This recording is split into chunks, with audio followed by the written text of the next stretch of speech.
Let's introduce them by themselves. I think we start with Dagmar because she's the woman and because you already know her from the video. Hello, Dagmar. Who are you? What do you do? Hello.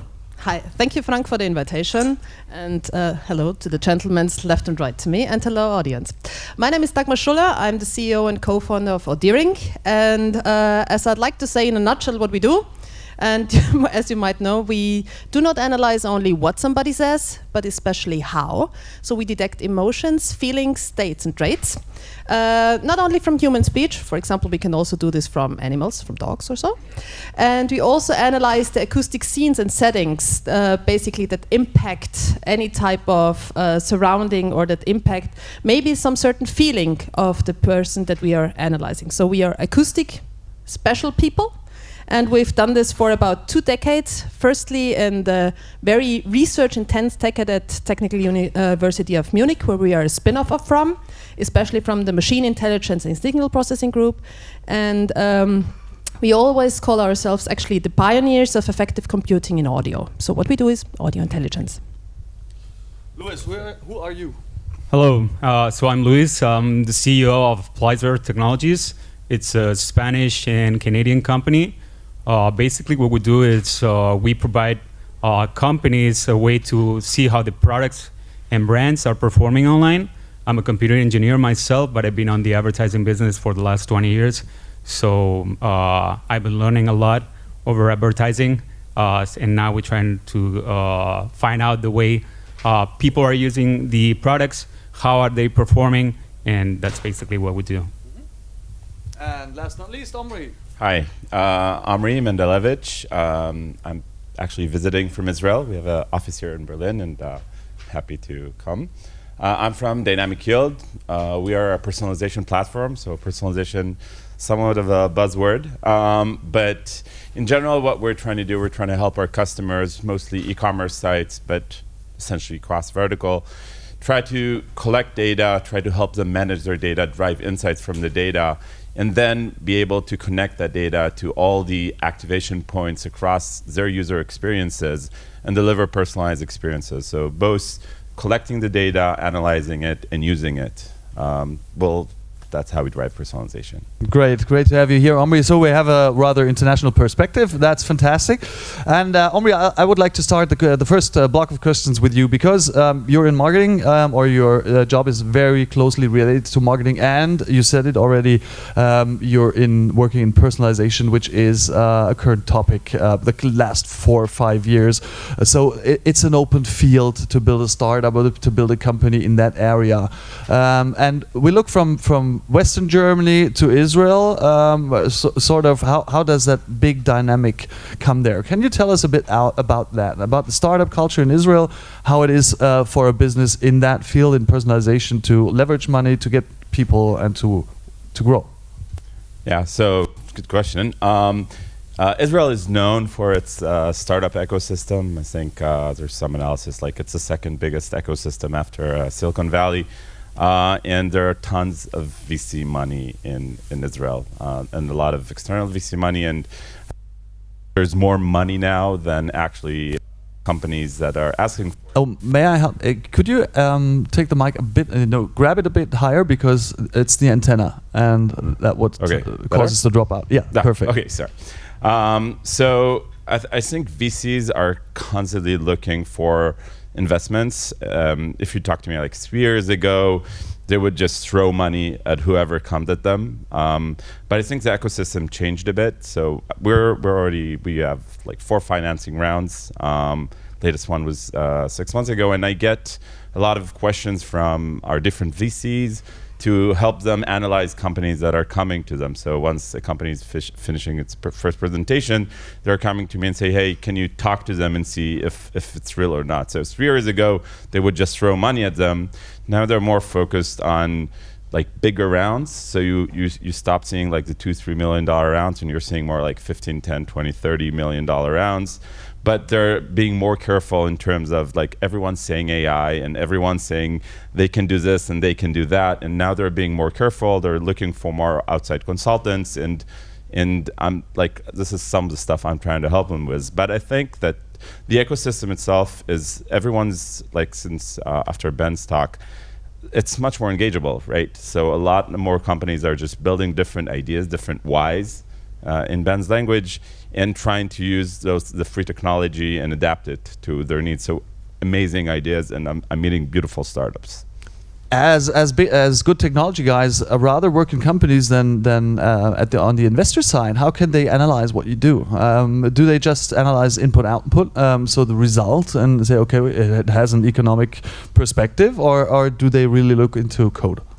So they're not looking into code, like VCs don't go that deep ever. But they're looking for a good idea. They're looking for a good product. They're trying to see what kind of solution you're trying to create, and they're asking the technical people, like myself and other colleagues, other CTOs in the industry. They're trying to understand: is it really viable? Like, is it going to work? Okay, and this is where, like, when I meet a company, I'm looking at their tech, they're doing a demo, and I can, since I know. Like, I know myself around this, I can tell if it's real or if it's fake, just showing the VCs. Right. Luis, what did you encounter in terms of financing? Well, I think there's a lot of money in the market right now. So if you have a good idea, it's probably going to be financed some way or another. Ourselves, we're not finding any trouble into finding money. It's easier to find money in Canada or the US than in Spain. But even though in Spain, it's the ecosystem, it's getting quite big lately.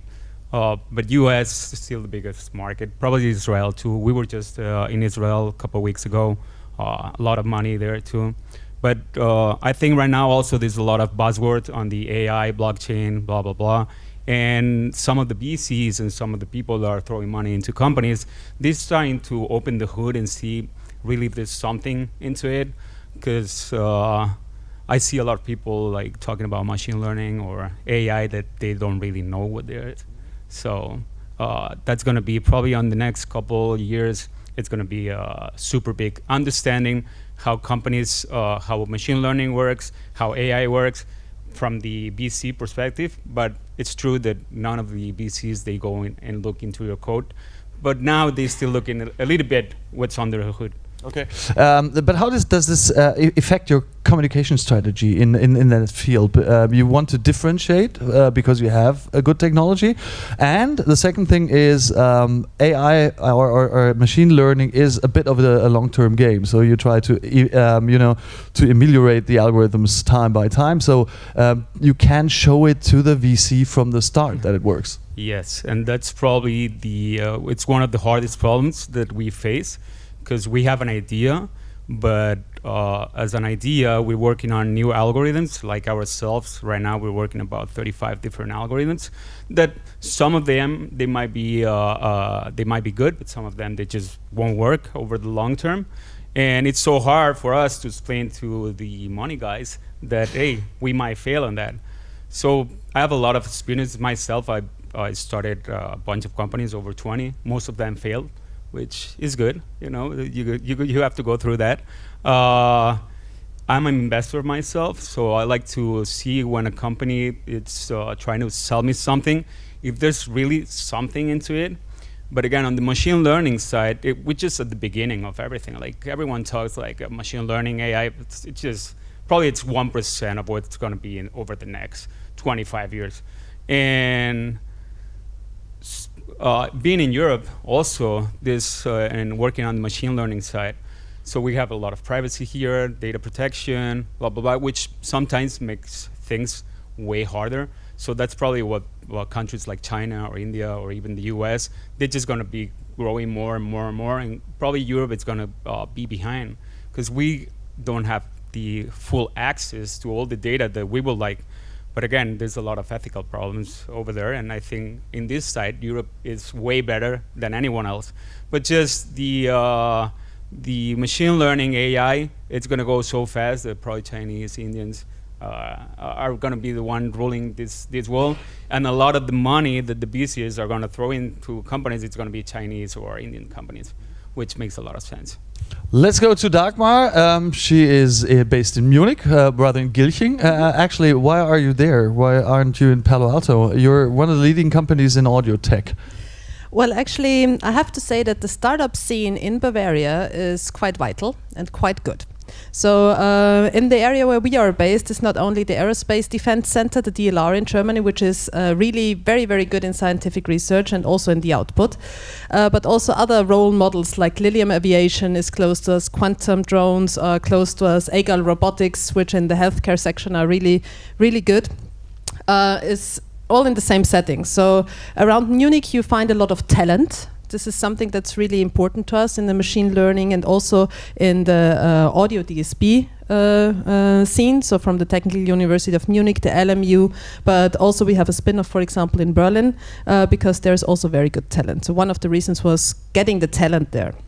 And the second reason was that from our technology perspective, we did not hook up with a venture capitalist or a classical venture capitalist because we decided to go for a strategic partner where they produce basically the hardware that we wanted to have the software set on.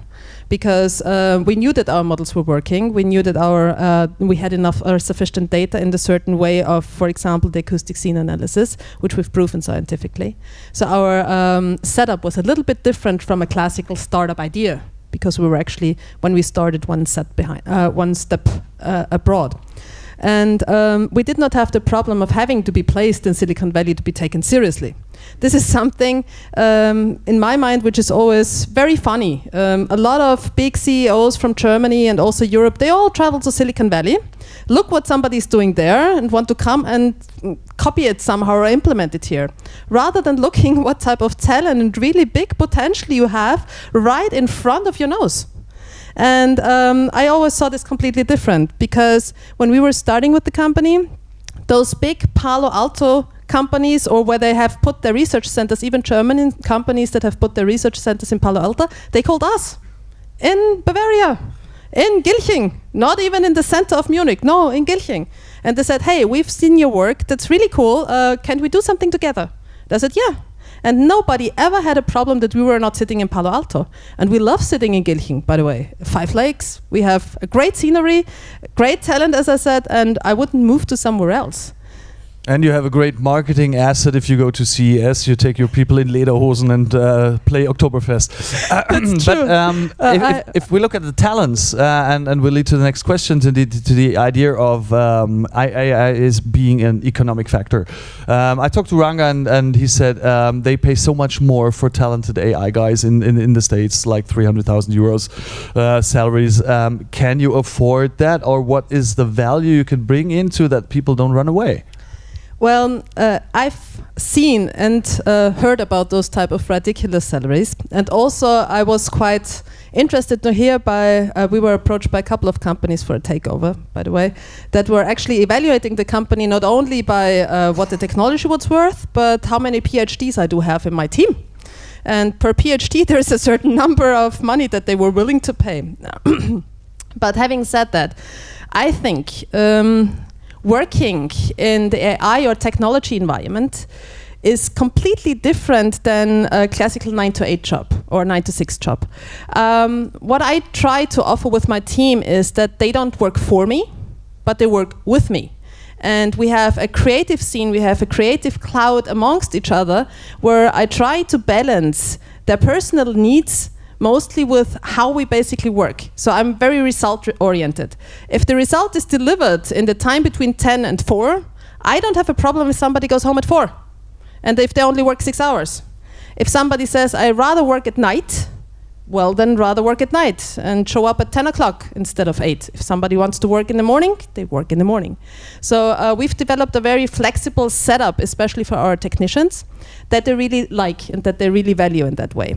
And we try to build up audEERING culture. We call ourselves the audEERs, the mighty audEERs, where we are trying to support each other very much. And the setting that we deliver is very comfortable and very individualizable to the certain talent that we have. And this individuality is something that we thrive for also as audEERING as a company. We try to really make the individual person with the personal needs detect the needs, detect the feelings and make that better, enhance that, and that's what we're also living in our company culture. Right.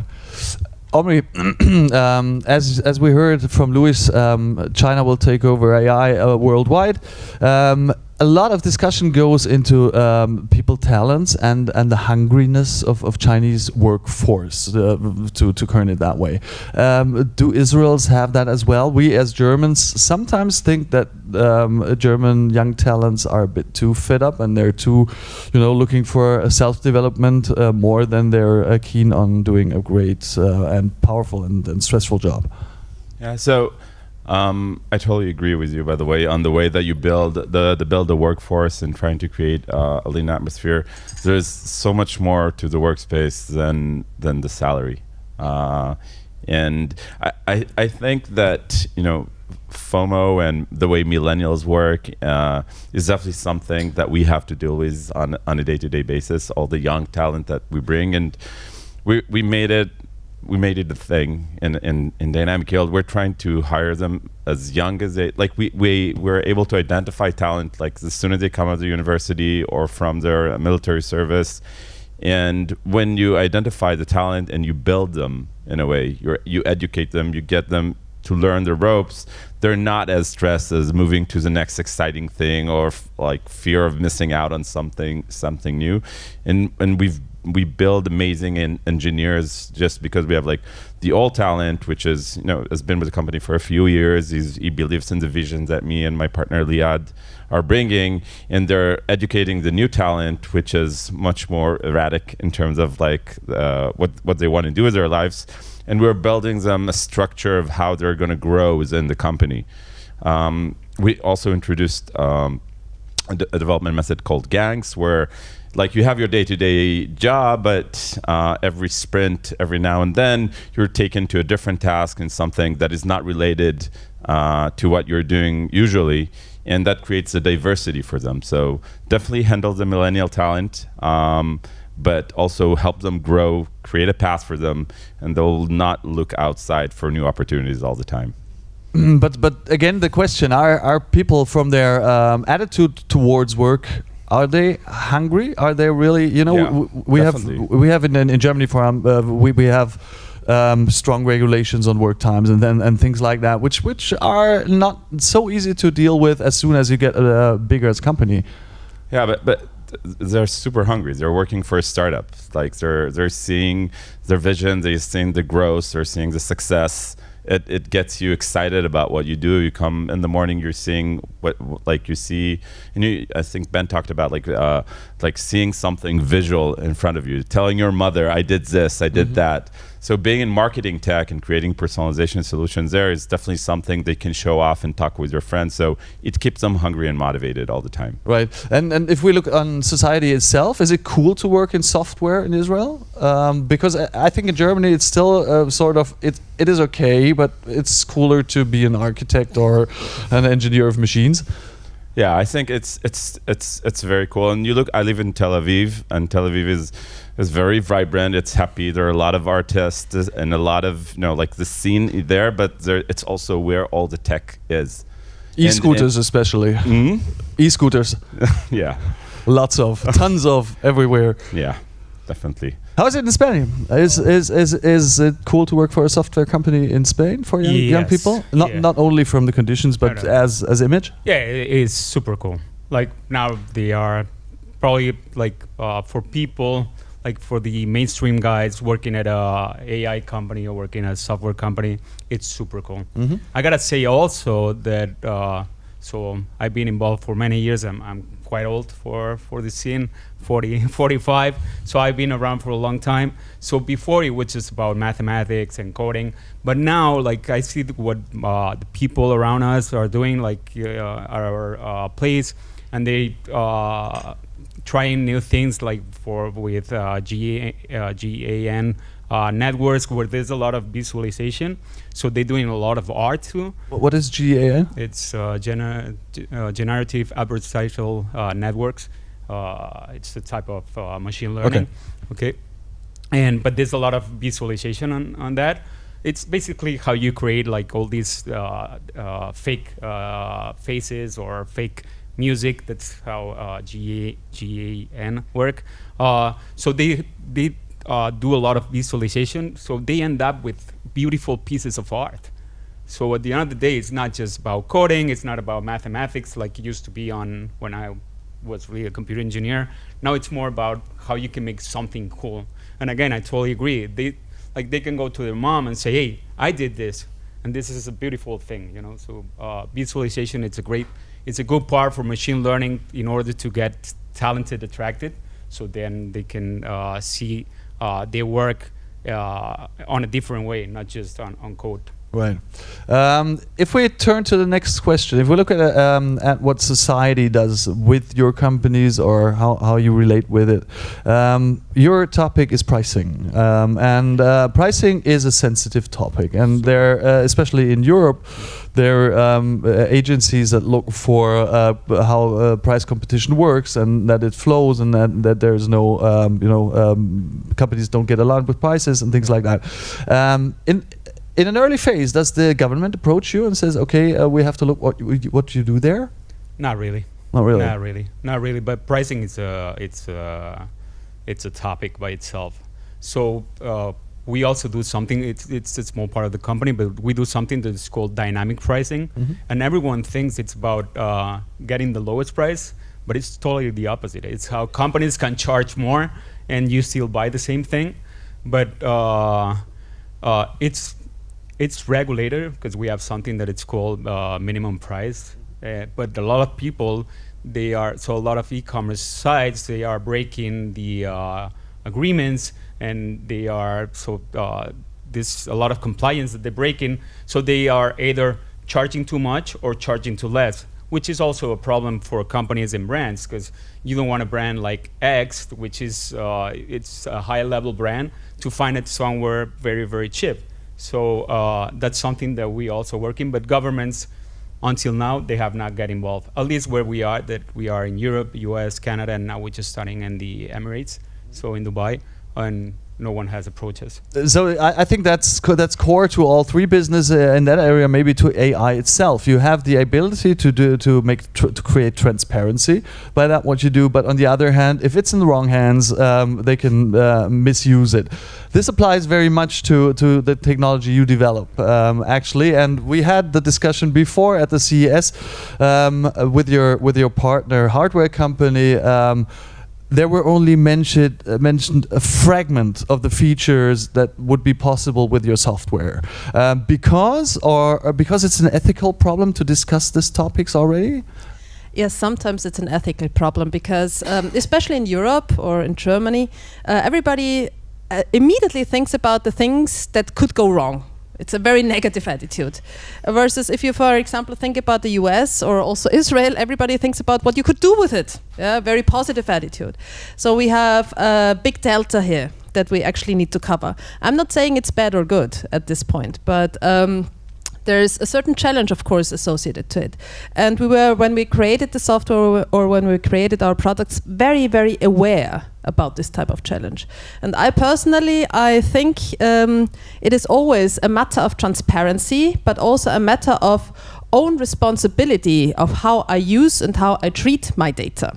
So for example, with our data, you're completely right, we cannot only analyze the acoustic scene, but for example, out of the voice, we can detect how stressed you are, or whether you have a cold, or whether you have some certain other type of impact. For example, in a clinical study last August, we completely automated the distinction between a Parkinson patient and a non-Parkinson patient based on only a below 20-second audio fragment that you are using. Completely automated. Of course, it's only a two-class problem at the moment, but we are fine-tuning or fine-calibrating it. So the question arises immediately, what's going to happen with the wrong people having this type of information in the hands? So when we create this type of technology, we always think it has to enable, but whom who is the person that needs to benefit? The person is the individual itself and nobody else. So what we are striving to do is that our type of technology should be implemented or is going to be implemented on device ideally.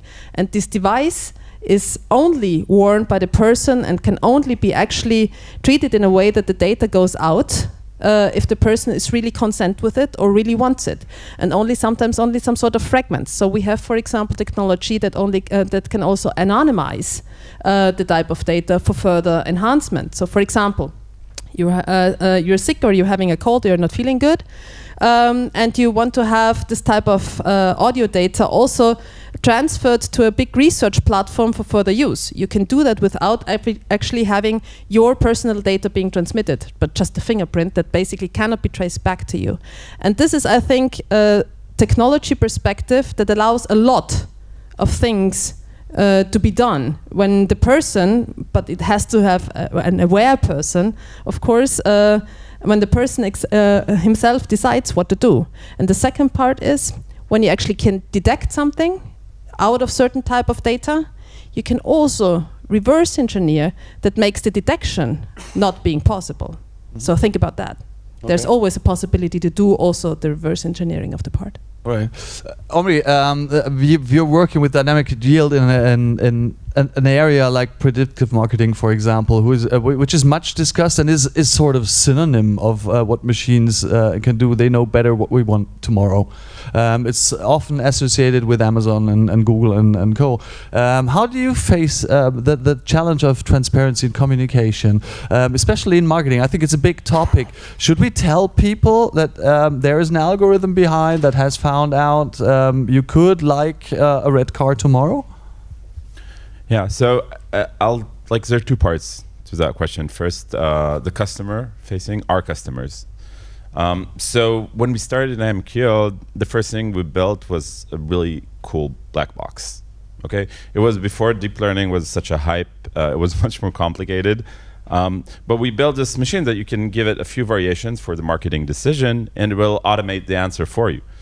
And we got a lot of backlash from our users, the marketeers, because they were afraid. They didn't trust the machine, even though it showed better results. They were not ready for it. So we took a step back and we went through a much more verbose way of exactly what you mentioned. We're trying to explain to them why is the machine deciding on something and what's the predicted outcome. So instead of just giving a specific variation to a specific n-dimensional cluster, we will tell them with what we call predictive targeting. We'll tell them, hey, this variation is better for most of the crowd, but you can take one of your segments, give them another variation, and you can get like 10% uplift doing that. So, and they have a button that says like apply. It will create a rule in the rule engine within the system, and the experience will go live.